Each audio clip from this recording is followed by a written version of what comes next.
चलिए ये सवाल देखते हैं।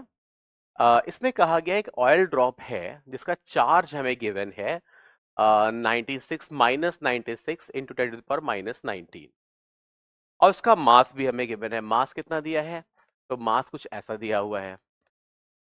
When allowed to fall due to air resistance, it attains a constant velocity. अच्छा भाई, तो जब ये हवा में गिर रही है, इसके पास कांस्टेंट वेलोसिटी आ जाती है। ओके, तो कॉन्सेप्ट जो यहाँ पे यूज है वो थोड़ा टर्मिनल वेलोसिटी का और एयर फ्रिक्शन का भी है, एयर ड्रैग का भी है। टर्मिनल वेलोसिटी का है। अच्छा भाई, देखिए पहले वाले केस में कोई इलेक्ट्रिक फील्ड नहीं है, तो चार्ज का वहां पे कोई कॉन्सेप्ट नहीं है। तो जब ये कांस्टेंट वेलोसिटी अचीव कर लेता है नीचे की तरफ, तो इस पे नीचे की तरफ फोर्स लग रहा होगा कितना? mg। और ऊपर की तरफ लग रहा होगा एयर का ड्रैग, इसको मैं fd बोल देता हूं। और मे बी इसकी वेलोसिटी नीचे की तरफ v है। अब कहा गया है अगर एक यूनिफॉर्म इलेक्ट्रिक फील्ड अप्लाई कर दी जाए वर्टिकली, ऊपर या नीचे नहीं दिया है, vertically, to make oil drop ascend up. अब एक ड्रॉप जो नीचे जा रही है, देखिए ग्रेविटी से तो नीचे जा रही है, ऊपर कैसे जाएगी? ऊपर तभी जाएगी जब इलेक्ट्रिक फोर्स ऊपर की तरफ लगे, और कोई ऑप्शन नहीं है। ग्रेविटी से उसे नीचे ही गिराएगा, और ड्रैग फोर्स कभी भी किसी चीज को लेके नहीं जाता है ना। गिरा ड्रैग फोर्स तो मोशन को अपोज करता है। मोशन को कॉज करने वाले फोर्सेस कोई और फोर्सेस होते हैं, ड्रैग फोर्स नहीं।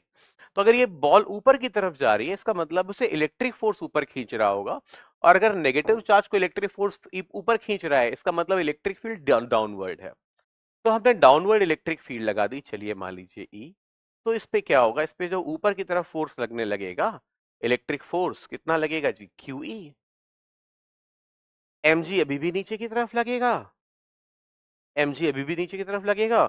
और क्योंकि इस बार ये ऊपर की तरफ भाग रहा है, बट सेम स्पीड से तो अगर सेम स्पीड है तो ड्रैग फोर्स अब नीचे की तरफ लग रहा होगा एफ डी। लेकिन अगर क्योंकि सेम स्पीड है तो ड्रैग फोर्स उतना ही लग रहा होगा जितना कि पहले लग रहा था। तो अगर आप इन दोनों इक्वेशंस को देखें, इन दोनों सिचुएशंस को देखें, तो पहले से हम कह सकते हैं कि mg इक्वल्स टू क्या है? ड्रैग फोर्स है। और दूसरे से कह सकते हैं कि F drag force plus mg की वैल्यू कितनी है? QE के बराबर है। अब FD की वैल्यू यहां पे रख दिया जाए तो हमें साफ साफ दिख रहा है कि QE की वैल्यू यहां पे 2mg के बराबर आ जाती है। तो देखिए अगले पेज पे देखते हैं, यहाँ पे QE की वैल्यू 2mg के बराबर आ जाती है। तो मतलब इलेक्ट्रिक फील्ड का जो वैल्यू होगा वो 2mg and divided by q होगा। अब इसको हमें सॉल्व करना है। हमें मास गिवन है, ग्रेविटी हमें पता है कि कितनी होती है, 10 होती है मीटर पर सेकंड स्क्वायर में, और चार्ज हमें दे रखा है। तो हम इलेक्ट्रिक फील्ड की वैल्यू को बड़ी इजीली निकाल सकते हैं। देखिए सबसे पहले कहा गया इलेक्ट्रिक फील्ड ऊपर की तरफ है, वो तो गलत है, हमने प्रूव कर लिया इलेक्ट्रिक फील्ड नीचे की तरफ है। अब बची इंटेंसिटी ऑफ इलेक्ट्रिक फील्ड। तो इंटेंसिटी ऑफ इलेक्ट्रिक फील्ड चलिए सॉल्व कर लेते हैं। देखिए मास 2 टाइम्स मास, मास यहाँ पे कितना दिया हुआ है? मास है 1.6 10⁻⁻15 ग्राम। तो भैया ये किलोग्राम में 1.6 इंटू 10⁻⁻18 किलोग्राम आ जाएगा। जी को हम 10 रख देंगे। अब चलिए क्यू को रखते हैं। क्यू की जो वैल्यू है वो है 96 इंटू 10⁻⁻19। तो 96 इंटू 10⁻⁻19 ये रख दिया जाए। अब इसको सॉल्व करते हैं, तो जब ये ऊपर जाएगा तो यहाँ पे 10 बचेगा केवल। तो ये कितना आ गया? 2 इंटू 160 डिवाइडेड बाय 96। देखिए एक बार चेक कर लेते हैं, और